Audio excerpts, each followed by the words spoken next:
اسی طرح ایک اور روایت ہے جس میں رسول اللہ صلی اللہ علیہ وسلم نے کہا، وہ یعنی دجال ہرگز انسان نہیں ہوگا، اس میں کچھ شک نہیں، جو ہوگا وہ شیطان ہوگا۔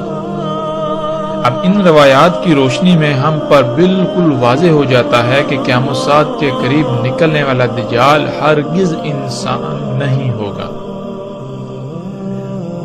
اس کے باوجود اگر ہم اس کو انسان قرار دیتے رہیں گے تو نہ صرف ہم اصل دجال کو اپنا رب بنا لیں گے بلکہ ساعت بھی قائم ہو جائے گی، لیکن وہ دجال نہیں آئے گا جو نظریہ ہم نے قائم کیا ہوا ہے۔ اب یہاں یہ سوال پیدا ہوتا ہے اور یہ بھی کہا جا سکتا ہے کہ ہوگا تو انسان ہی، لیکن وہ انسان شیطان ہوگا۔ تو اس سوال کا جواب حاصل کرنے کے لیے ہمیں یہاں سب سے پہلے یہ جاننا ہوگا کہ شیطان کسے کہتے ہیں، شیطان کیا ہے۔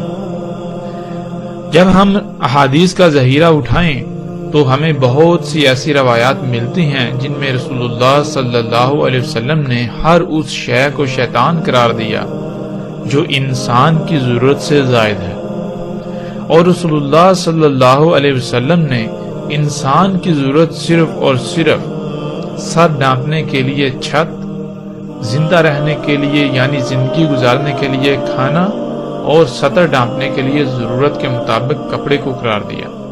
اس کے علاوہ جو کچھ بھی انسان کے پاس ہے وہ شیطان ہے۔ یعنی ہر وہ شے انسان کے لیے شیطان ہے جو انسان کی ضرورت سے زائد ہے۔ اور انسان کی ضرورت کیا ہے؟ انسان کی ضرورت ہے اس کے سر ڈھانپنے کے لیے چھت، زندہ رہنے کے لیے کھانا، اور جسم ڈھانپنے کے لیے ضرورت کے مطابق کپڑا۔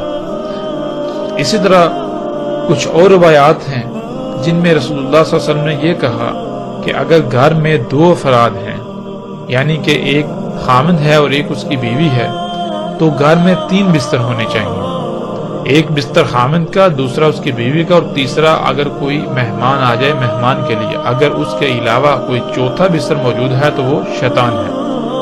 مطلب کیا؟ مطلب یہ کہ وہ جو چوتھا بستر ہے وہ انسان کی ضرورت سے زائد ہے، اور ہر وہ شے جو انسان کی ضرورت سے زائد ہے وہ شیطان ہے۔ تو اب ہم یہ دیکھتے ہیں کہ اللہ سبحانہ و تعالیٰ نے قرآن میں شیطان کس کو کہا۔ قرآن میں درجنوں مقامات پر لفظ شیطان کا ذکر آیا ہے۔